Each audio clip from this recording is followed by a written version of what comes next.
మరి యవనస్తుల కొరకు అయితే దేవాతి దేవుడు మాట్లాడుతుంది ఏంటంటే, పిల్లలారా ప్రభువునందు మీ తల్లిదండ్రులకు విధేయులై ఉండుడి, ఇది ధర్మమే.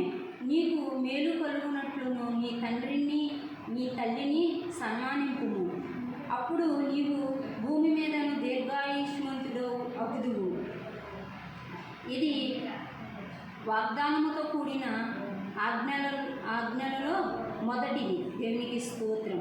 చూడండి, దేవాతి దేవుడు యవన బిడ్డలకైనా, మనకైనా, వృద్ధాప్యంలో ఉన్న వారికైనా, పెద్దవారికైనా, చిన్నవారికైనా, తల్లిదండ్రులు ఉన్న ప్రతి ఒక్కరికి కూడా, తల్లిదండ్రులైనా తమ్ములైనా ఎవరినైనా మనం ఎలా చూడాలనేది అది దేవాతి దేవుడు మాట్లాడుతున్నారు. ఇంతవరకు మనం మాట్లాడుకున్నాం చిన్న బిడ్డల గురించి. మరి యవనస్తులు కూడా ఎలా ఉండాలనేది ఇక్కడ లేఖనాలు వివరిస్తున్నాయి.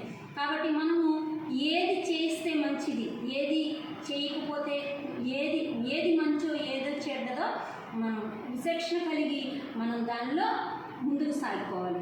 దేవాది దేవుడు మాట్లాడుతున్నాడు, ప్రభువునందు విశ్వాసం ఉంచాలండి. ముందుగా ఏ పనైనా మనం చేయగలుగుతామన్న నమ్మకం, విశ్వాసం ఉన్నప్పుడు అది ముందుకు సాగిపోతుంది.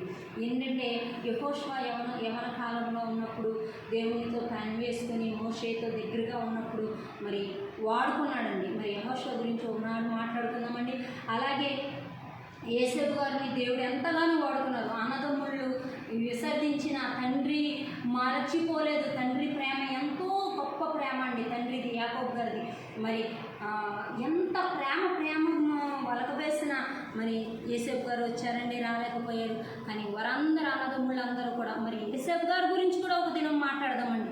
మరి యవ్వన కాలంలో యవ్వన బిడ్డలంటే ఎలా ఉండాలో నేర్చుకోవాలండి.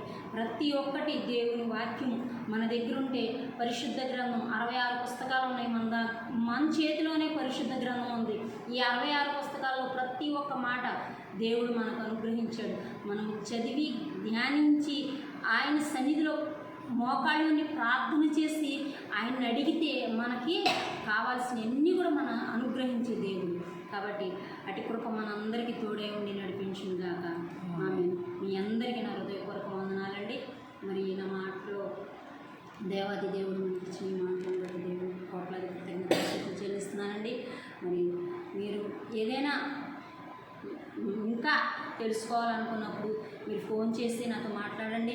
అనేక మంది ఫోన్ చేస్తున్నారు, ప్రార్థన సాయం కోరుతున్నారు. అనేక మంది అనేక విధములుగా వారి ప్రాబ్లమ్స్ చెప్తున్నారు. వారి అందరి నిమిత్తం మేము ప్రార్థిస్తున్నాము. దేవాది దేవుడు మనల్ని వాడుకోవాలని, నాతో పాటు మీరు వాడబడాలి. ఎందుకంటే ఇది చూస్తున్న మీరు కూడా దేవుని సన్నిధిలో వాడబడుతున్న లెక్కేనండి. కాబట్టి వినటం వల్ల విశ్వాసం కలుగుతుంది. దేవుని మాటలు వినండి, ప్రార్థన చేయండి, ప్రతిదినం వాక్యం చదవండి, ప్రార్థన చేయండి. ఇది దేవుని సేవ. ఇది ముందుకు సాగడానికి మీరందరూ నాకు సహాయం చేయాలని కోరుతూ లైక్ చేయండి, షేర్ చేయండి. మరి అది బెల్ బటన్ ఉంటుంది, అది మీరు చేయాల్సిందిగా కోరుతున్నానండి. మీ అందరికీ నా హృదయపూర్వక వందనాలండి.